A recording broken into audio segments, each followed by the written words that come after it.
Hello，央视网文娱的朋友们，大家好，我是白宇。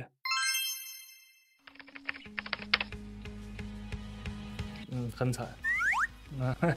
没有，是有点不一样。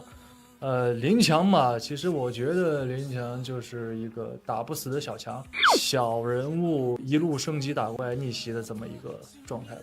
让我很喜欢这个角色的一点，就是还是他比较坚持自己的本心嘛，坚持初心。但是呢，随着他的经历和阅历，还遇到这些事儿，他成长了之后，他可能会换一种方式，但是依然还能就是达到自己想要的那个结果，而不是随波逐流就抛弃自己内心到底想追求的什么。他林强也受气呀，那只不过呢后来那不又爽了一下吗？出于这个剧名儿。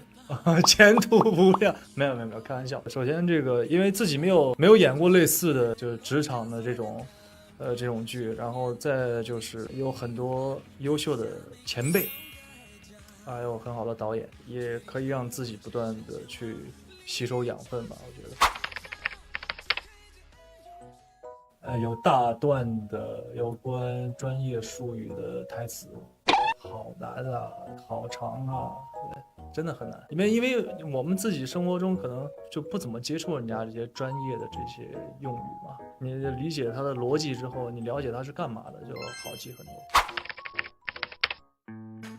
爽啊，当然爽啊。就是比如说跟之前很大的领导、很害怕的领导对峙啊，然后拿出证据放在大家面前啊，其实这些桥段真的还挺爽的。我觉得都挺有难度的，没有说是哪个难度更大。我觉得每个角色其实它，对于我来说都没有那么的简单。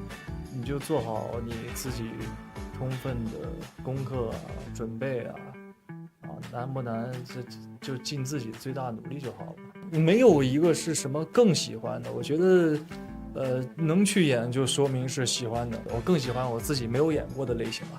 那只要是我自己没有尝试过的啊，故事吸引我的角色不一样的，我肯定会喜欢啊。我觉得有，肯定有。一个普通人嘛，我遇到重重阻碍的时候，肯定会有想放弃的一刻。但是呢，我觉得能让他振作起来的，一是身边的朋友，二是他手下的这些员工，三是他自己内心的不甘。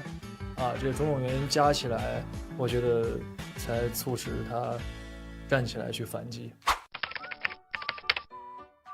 我说实话，我觉得林强不管遇到谁的打压，他就是做好自己。你上级打压也没有用啊，因为你把事情做好了之后，上级拿什么来打压你呢？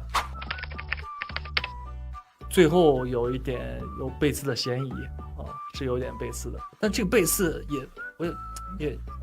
也不能是真正的那种背刺，但是有那种背刺的感受啊。但林湘因为他是一个也很注重情义的一个人嘛，也是我觉得他内心也是选择原谅了嘛，做好自己。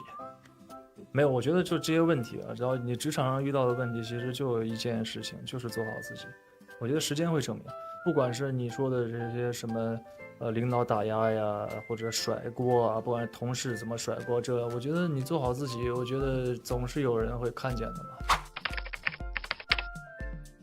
哎呀，我觉得自己不够努力吧，啊，因为我以前总觉得自己已经很认真了，很努力了，但是在前辈面前，我发现我还是差一些。因为前辈真的是你感觉他其实很轻描淡写的在哪儿，但是其实他可能功课也都是之前完全做的非常好的一个状态了，压力太大了。你这些人往那儿一坐，你谁能受得了啊？那无形的压力就向你扑过来。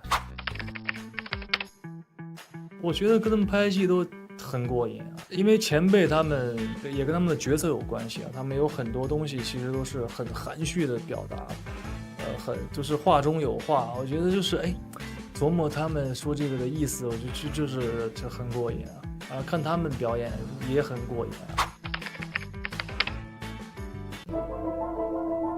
去西安玩，没了，请去陕西玩耍。